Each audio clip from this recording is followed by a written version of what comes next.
যে ইউনিভার্সিটি থাকাকালীন সময়ে যেভাবে আমি আসতাম এই চারুকলায়, এখনো আমার কাছে তাই মনে হচ্ছে। And I am absolutely amazed. এবারের আয়োজন তো প্রতি বছরের মতো, এটা 31 বছরে পা দিলাম আমরা। সবচেয়ে বড় কথা, বসন্ত উৎসব হচ্ছে একটি অসাম্প্রদায়িক উৎসব যেটি আমাদেরকে সবাইকে একত্রিত করে। This is my first full day in Bangladesh, and I am absolutely amazed and fascinated at the vitality, the vibrance, the beauty, the colors, the culture of the country.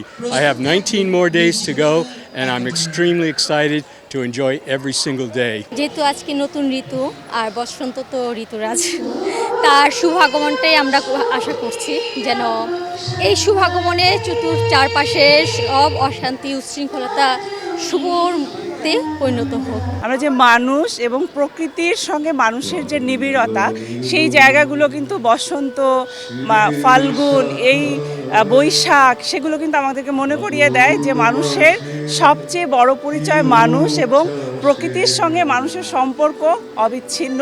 এই কারণেই এই জায়গাগুলোকে আরও বেশি প্যাট্রোনাইজ করা, বাচ্চাদেরকে ইন্ট্রোডিউস করা এবং আমাদের সকলের আরও বেশি বেশি এই বিষয়গুলোর সঙ্গে একাত্ম হয়ে উদযাপন করাটা জরুরি।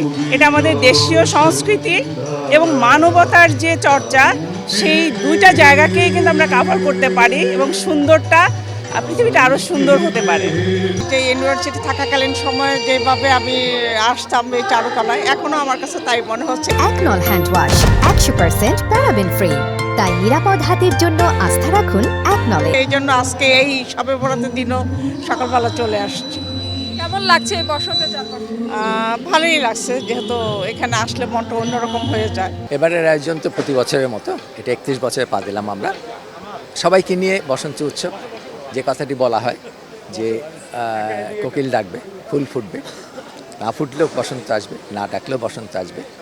হ্যাঁ, দেশে একটি বিষয় আছে, ঝড় আছে, ঝঞ্ঝা আছে, প্রকৃতিতে সব কিছুই আছে, আমাদের সমাজেও আছে।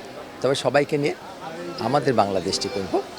তবে একটি কথা বলবো, মুক্তিযুদ্ধ চেতনা নিয়ে যেমন আমরা অধরা থেকে গেছে, বৈষম্যহীন এই চেতনাটিও যেন অধরা না থাকে, আমাদের ধরায় আসুক মুক্তিযুদ্ধের চেতনা, বৈষম্যহীন, এটাই সবচেয়ে প্রাণের কথা। সবচেয়ে বড় কথা, বসন্ত উৎসব হচ্ছে একটি অসাম্প্রদায়িক উৎসব যেটি আমাদেরকে সবাইকে একত্রিত করে এবং আমাদেরকে যত বৈরিতাই থাকুক, যত বৈরী পরিবেশই থাকুক, গান, নাচ, আবৃত্তি দিয়ে যে এই সুন্দর সকালটা সাজানো, এই সকালটি আমাদের অনেক আকাঙ্ক্ষিত। সারা বছর ধরে আমরা অপেক্ষা করি। আন্দোলনকে যারা ভয় পায় তারাই এই সংস্কৃতি চর্চাকে দমানোর চেষ্টা করে, বন্ধ করার চেষ্টা করে। সুতরাং আমরা সংস্কৃতি কর্মীদের কাজই হচ্ছে এই সংস্কৃতি চর্চা চালিয়ে যাওয়া, যাতে শুভ এবং আনন্দ সমৃদ্ধি এই দেশটাকে ভরে দেয়।